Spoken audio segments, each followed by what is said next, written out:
त्रिभुज की समरूपता का मतलब है कि उनके एंगल्स तो इक्वल हो पर उनके साइड्स का अनुपात हमेशा बराबर होना चाहिए।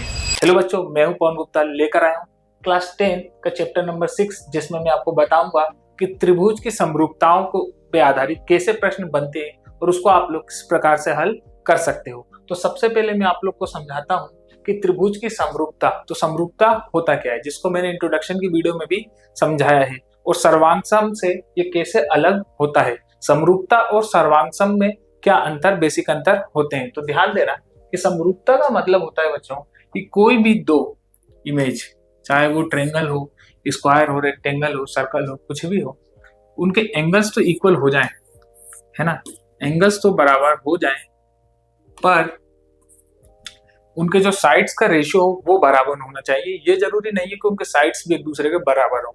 अगर उनके साइड्स बराबर हो जाते हैं तो उनको हम सर्वांगसम कहते हैं, और अगर उनके साइड्स का रेशियो बराबर होता है तो उसी को हम क्या कहते हैं बच्चों, समरूपता कहते हैं।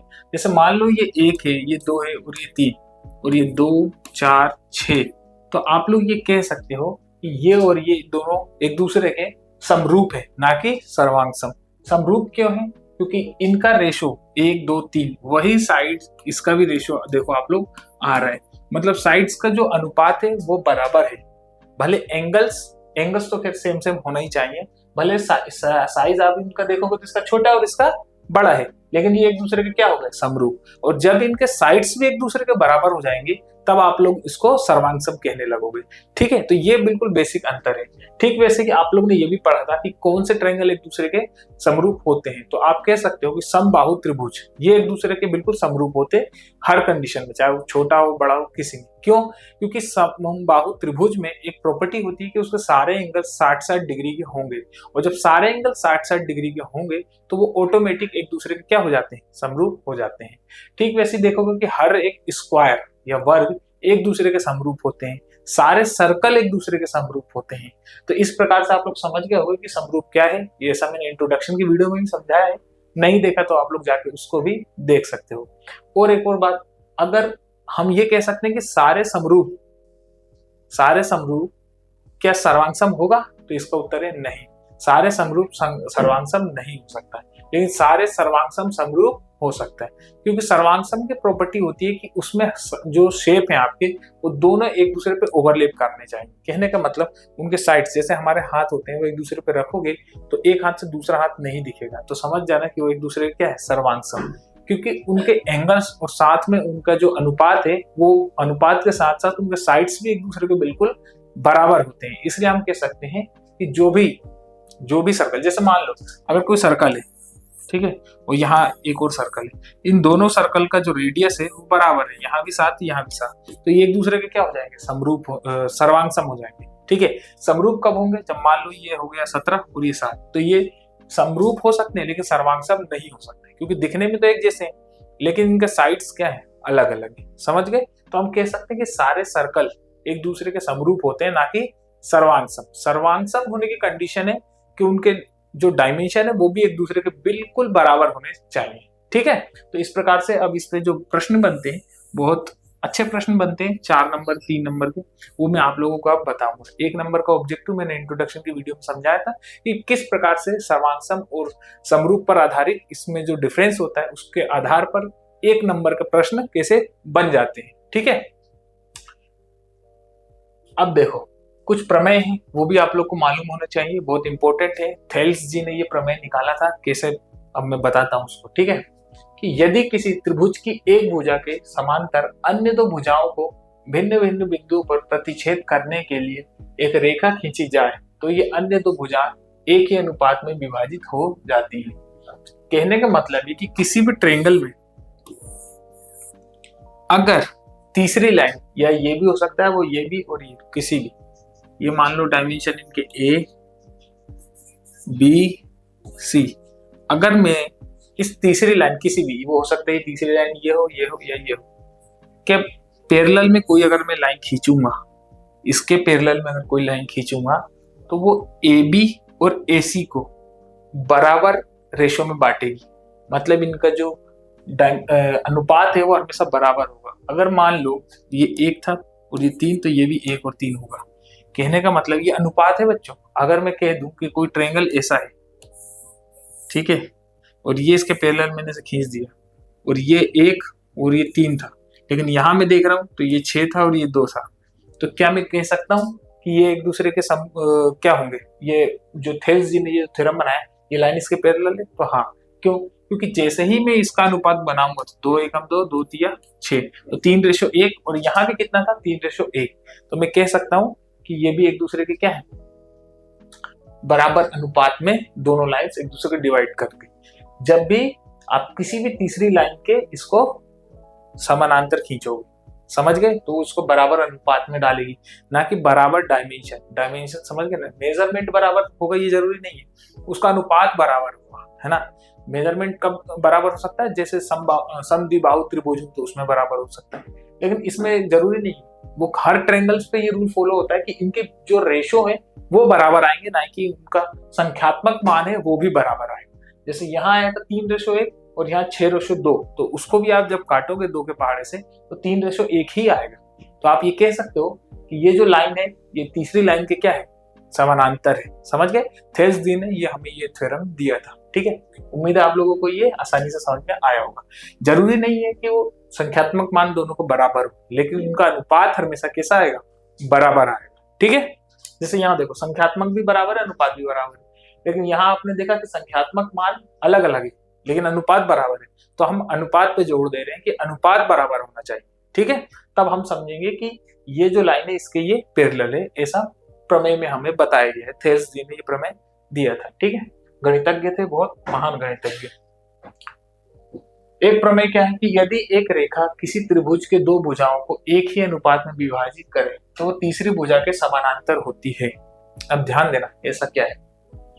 अभी जो हमने इससे पहले प्रमेय पढ़ा उसी के जस्ट अपोजिट है, इनवर्स है। कैसे? देखो, यहाँ वहां पे बोला गया था कि किसी भी त्रिभुज में अगर लाइन पैरेलल खींचोगे, किसी एक भुजा के पैरेलल लाइन या समानांतर कोई भुजा खींचोगे तो वो हमेशा उसके बराबर होगी। किसके? उसके रेशो हमेशा बराबर आएंगे साइड्स के। यहाँ पे बोला गया है कि अगर इन दोनों के साइड्स का रेशियो अगर आप बराबर खींचोगे तो हमेशा इसकी तीसरी भुजा के पैरेलल होगी। मैंने कोई लाइन खींच दिया और ये बढ़ गया 2:3 में, और ये भी बढ़ गया 2:3 में, मैंने बांटा 2:3, 2:3, तो हमेशा ये फिक्स है कि ये लाइन इसकी क्या होगी? पैरेलल होगी, ये लाइन इसके पैरेलल होगी। ऐसा हमें थ्योरम में बताया गया, ठीक है। तो उम्मीद है ये थ्योरम भी आपको समझ में आया होगा। जस्ट इसके पहले वाले थ्योरम के ही वो इनवर्स है, उल्टा है।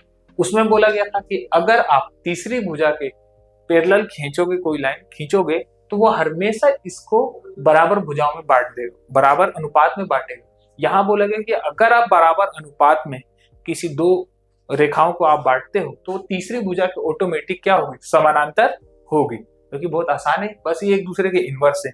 इसलिए आप लोगों को ये याद होना चाहिए, जैसा हमें जरूरत होगा वैसा हम उपयोग करेंगे अपने प्रश्नों के बीच में इस प्रमेय को, ठीक है। अब यहाँ पर देखो, प्रश्न भी आ गए इस पर आधारित, कैसे आए वो देख लो। किस टाइप के प्रश्न है वो देखो कि आकृति में DE पैरेलल टू AC, जो DE है वो पैरेलल है किसके? EC के। DE parallel to AC। अगर मैं बोलूं कि सबसे पहला आप लोग कौन सा ट्रायंगल देखोगे, मैं बना देता हूं। और क्या है? DF is parallel to AE, DF is parallel to AE। फिर हमें बताना है कि BF upon BE is equal to BE is equal upon EC, ठीक है। हम बताना है कि BF अपॉन FE बराबर FE बराबर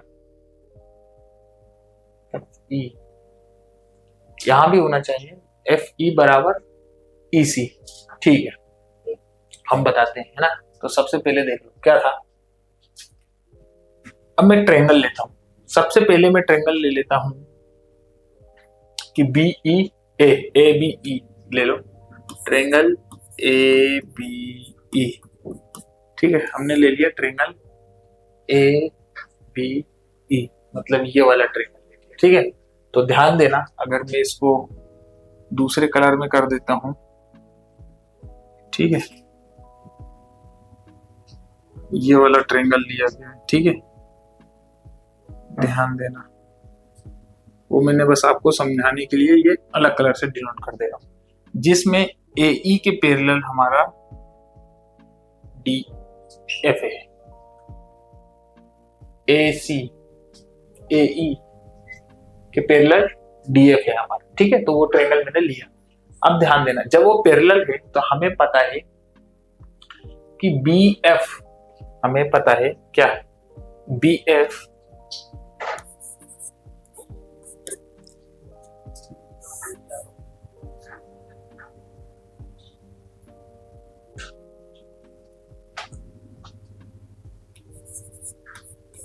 BF upon FE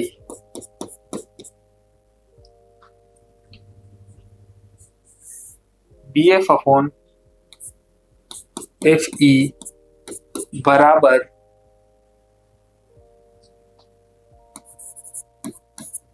BD upon DA, basic proportional theorem BPT by BPT BF upon FE is equal to BD upon DA, BD upon DA। Basic proportional theorem के through हमने इससे पहले जो प्रमेय पढ़ा था उसी को मैंने उपयोग करा है। ये मैं कह सकता हूँ कि एक दूसरे के क्या है, बराबर है, ठीक है। ठीक वैसे ही आप लोग समझ गए होंगे कि इन ट्रायंगल में ले लो क्या। अब इस बार मैं जो ट्रायंगल ले रहा हूं वो पूरा ले रहा हूं, ठीक है, जिसमें किस कलर से करूं, लो इस कलर से बना देता हूं। इस बार मैं ट्रायंगल ये वाला ले रहा हूं,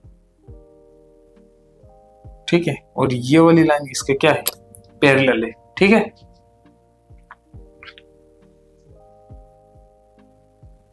इस बार मैंने ट्रायंगल पूरा ले लिया, जिसमें ये और ये लाइन को आप लोग नेग्लेक्ट करना अपने दिमाग से, और DE को सोचना।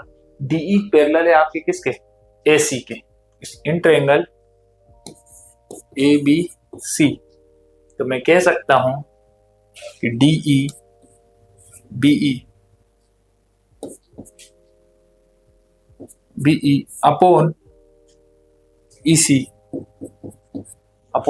EC बराबर है किसके, BD अपॉन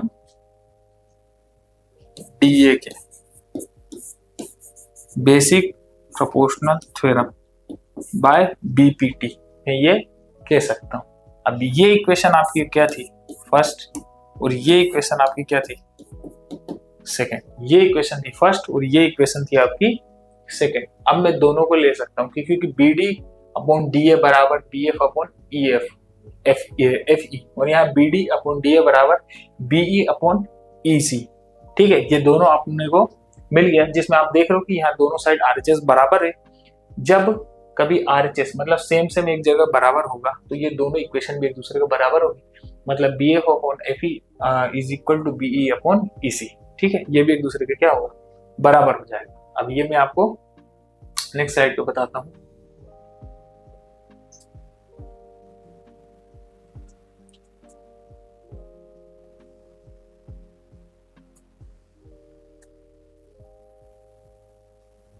उसमें देख लो आप लोग क्या है कि BF अपॉन FE बराबर BD अपॉन DA और BE अपॉन EC बराबर BD upon DA। Equation first मतलब समीकरण प्रथम, समीकरण द्वितीय। जब हम इन दोनों को क्या करेंगे, मर्ज करेंगे, तो क्या लिखेंगे,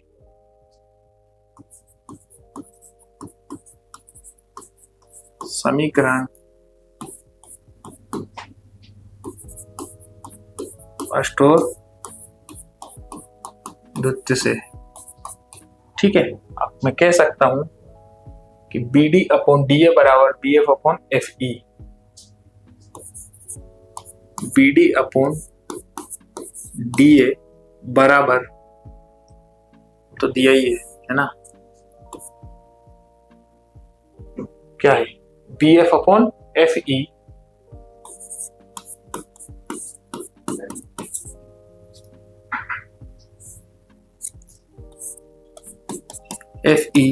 बराबर BE अपॉन EC। क्यों? क्योंकि हमारा RHS यहाँ पर देख रहे हो आप लोग, दोनों स्थान पे बराबर है, तो ये BF अपॉन FE और BE अपॉन EC ये भी एक दूसरे के क्या होंगे, बराबर होंगे। ठीक है, जब RHS दोनों जगह बराबर है तो LHS ऑटोमेटिक एक दूसरे के बच्चों इक्वल हो जाएंगे। ठीक है, ये हमारा प्रथम समीकरण द्वितीय समीकरण से ऐसा हमने लिया है, BE upon EC, BE upon EC। ठीक है, प्रथम और द्वितीय समीकरण से ऐसा हमने लिया है। हमें बनाना क्या था कि BF upon BE is equal to FE upon EC, BF upon BE upon FE upon EC। तो आप लोग इसको इंटरचेंज करोगे तो BF अपॉन ये इसके नीचे आ जाएगा, BE बराबर FE अपॉन क्या हो जाएगा, EC। ये आप लोग क्या हो गया, प्रूफ प्रमाणित किया गया।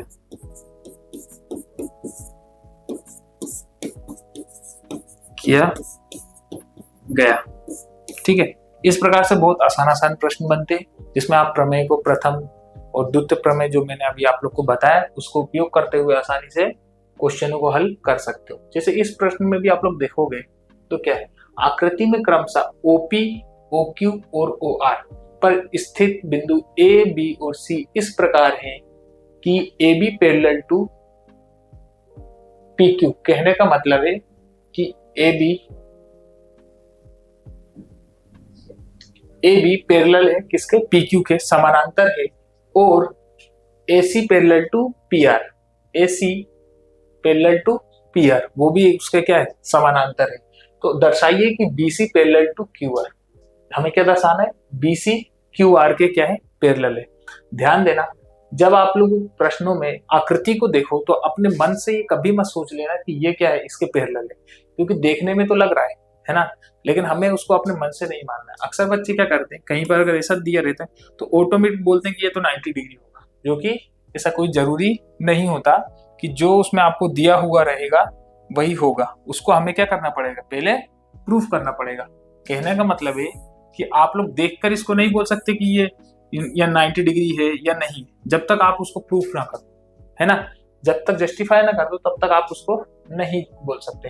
तो जो हमने प्रमेय पढ़ा है उसी को उपयोग करते हुए अब हम प्रश्नों को करेंगे। तो सबसे पहले देखना है in triangle POQ, triangle POQ में देखोगे ऐसा उन्होंने बताया है, गिवन है। गिवन क्या है कि AB is parallel to PQ। तो हम ये कह सकते हैं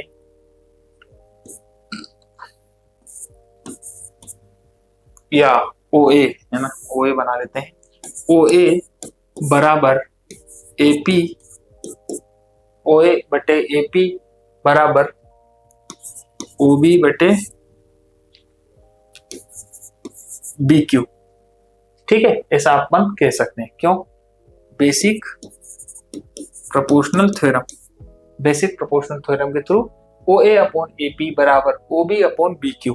ठीक है, मतलब कि OA अपॉन AP कहने का मतलब इन दोनों इस साइड्स के दो भागों में बटा इसका अनुपात, और ये जो OQ लाइन है इसमें OB और BQ ये दोनों का अनुपात इस लाइन के बराबर होगा। ठीक है, ये आप लोग ने पढ़ा, इसको मान लो इक्वेशन फर्स्ट। ठीक है, अभी इस ठीक वैसे इस ट्रायंगल में देख लो, इस ट्रायंगल में देखोगे तो ट्रायंगल POR, इसमें आप देखोगे तो क्या बोलोगे, इसमें भी गिवन है, क्या दिया है कि जो आपका AC लाइन है वो पैरेलल है PR के, AC लाइन है पैरेलल है PR के। तो आप इसको क्या कह सकते हो, नेक्स्ट स्लाइड पे देख लो।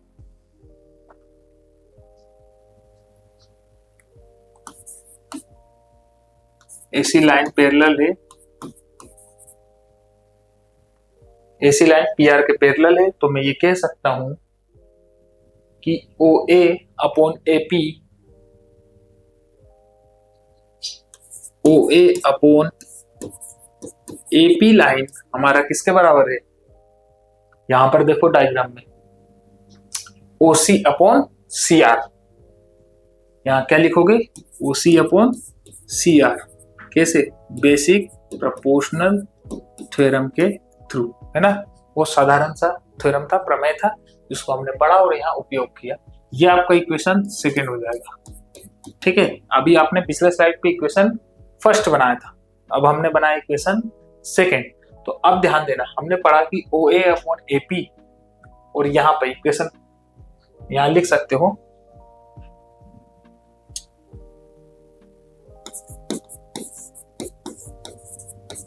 समीकरण प्रथम और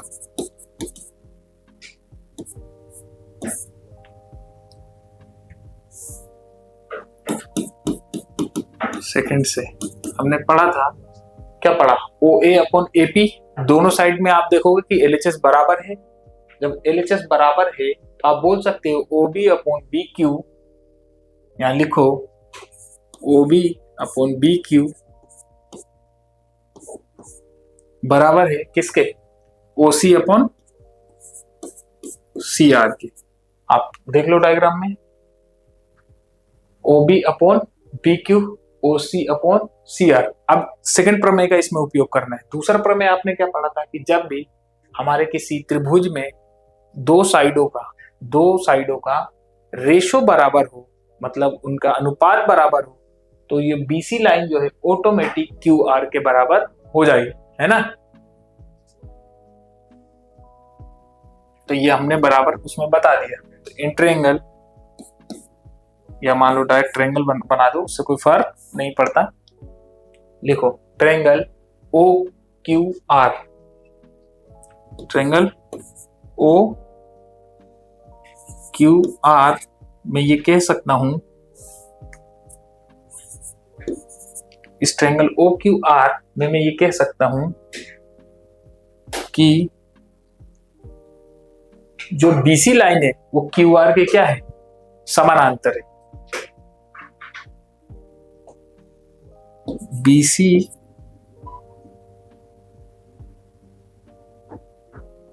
रेखा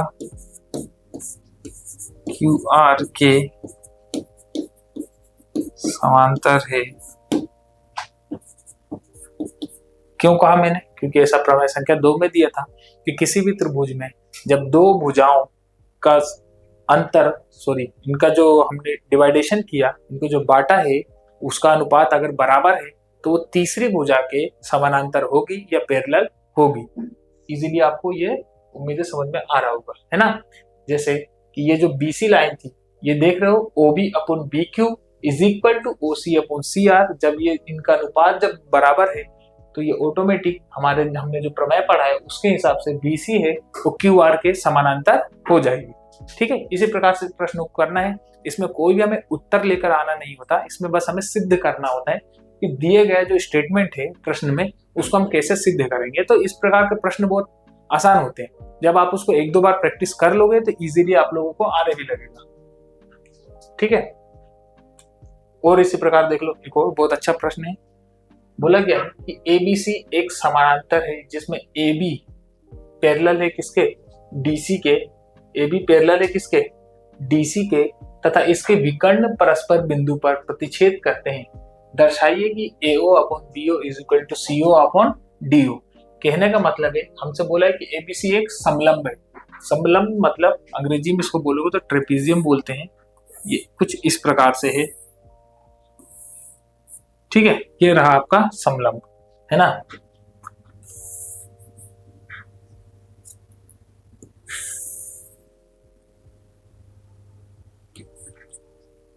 इसको नाम आप यहां से दे सकते हो,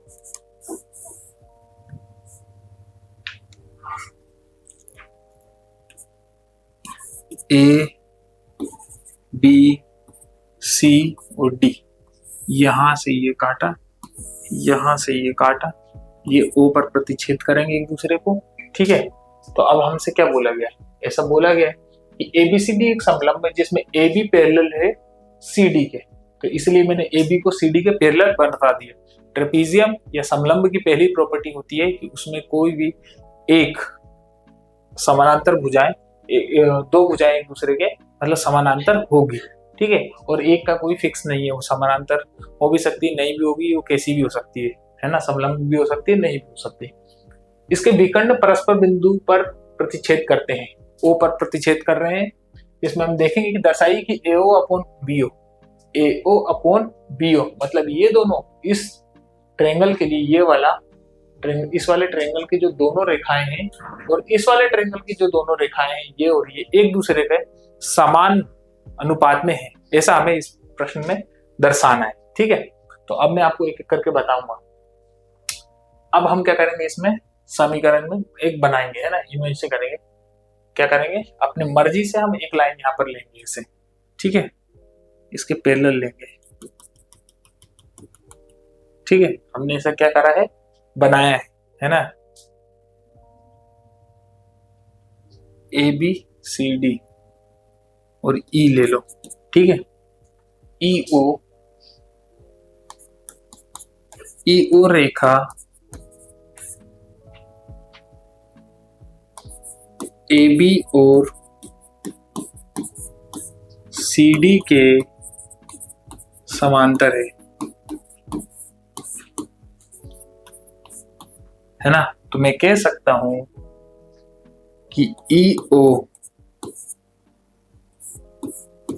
AB समांतर का साइन बनाएंगे और CD, ठीक है, ये मैंने अपने मन से लिया है। ठीक है, EO को ड्रॉ किया है। अब बताओ, अब मैं ले रहा हूं ट्रायंगल ACD। क्या ले रहा हूं, ACD। अब मैं जब ACD लूंगा तो आप लोग देखो, मैं कह सकता हूं कि AE अपॉन AE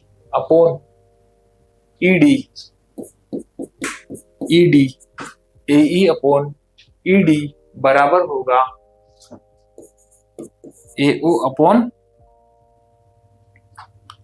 OC के, है ना, AO अपॉन OC के बेसिक प्रोपोर्शनल थ्योरम के थ्रू। ठीक है, बहुत आसान है, इसको इक्वेशन फर्स्ट मान सकते हो आप लोग।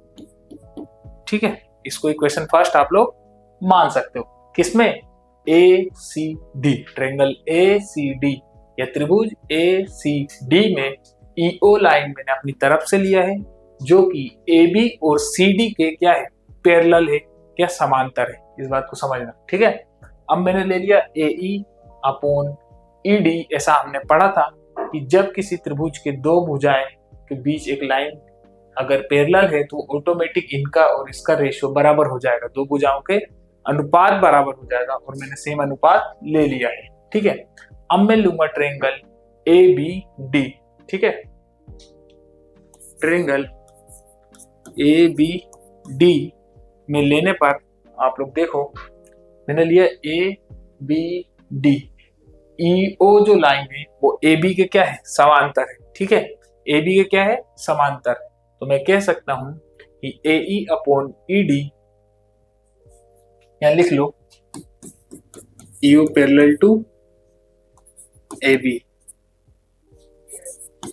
AE अपॉन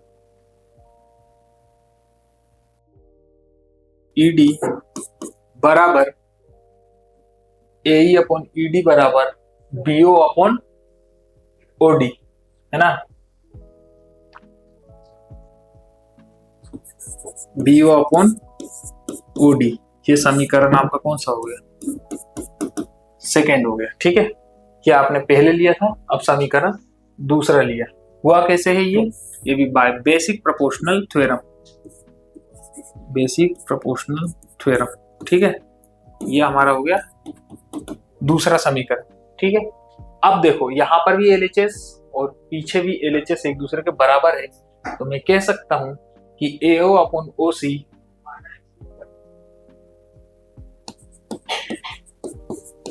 समीकरण फर्स्ट और सेकेंड द्वारा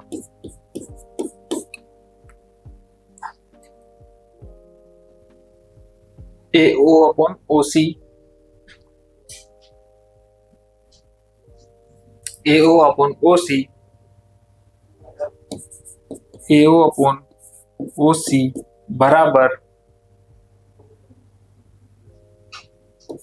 B O upon O D. और हमें प्रूफ क्या करने को बोला गया था वो आप लोग एक बार देख लो। ये सब बोला गया था कि A O upon B O is equal to C O upon D O. A O upon B O, तो बी ओ नीचे आ सकता है और ओ सी नीचे जा सकता है या सी ओ जा सकता है। ओ सी बोलो या सी ओ बोलो, बात एक ही है ना। ए ओ अपॉन बी ओ बराबर सी ओ अपॉन डी ओ। ये भी हमने क्या कर दिया, प्रूफ कर दिया। इस प्रकार से आप लोग अपना उत्तर इजीली निकाल सकते हो। ठीक है, तो इस प्रकार से किसी भी त्रिभुज के करस्पॉन्डिंग एंगल्स हमेशा बराबर और उनके साइड्स का जो रेशियो है वो हमेशा इक्वल आता है। उम्मीद है वीडियो अच्छी लगी है। अगर अच्छी लगी है तो लाइक करना, शेयर करना, सब्सक्राइब करना।